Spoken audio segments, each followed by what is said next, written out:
Ezezaako poliisi yaffe ey'e Katolonako Rajjo nga bwali omweteefuteefu okuba nti nno ye n'ekikoosi kye beeyita ba ghetto soldier nga ye yeeyita ghetto president beeteefuteefu okuwaayo engoye ez'amagye ze babadde bayina.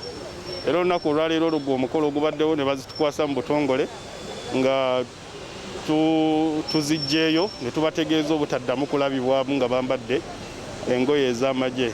N'okwongera okubategeeza tujja kweyongera okukola ebikwekweto bwe biti.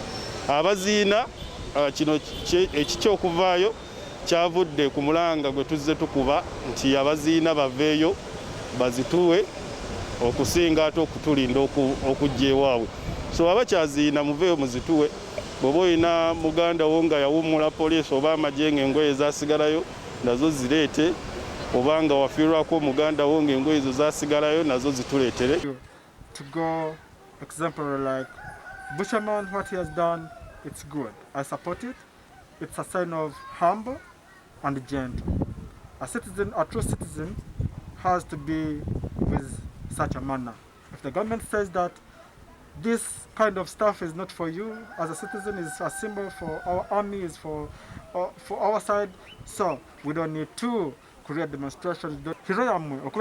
Any kind of fruit, eri family yo, eri mukazi we, eri abaana bo, that is not being a hero. But now nge mukimanye twetaaga eggwanga eri emirembe nga tugenda mu kulonda, twetaaga obumu okitegeera wadde nga abarasta tukyanyigiddemu nnyo kino ekintu ekyokubeera nga twagala okufuga.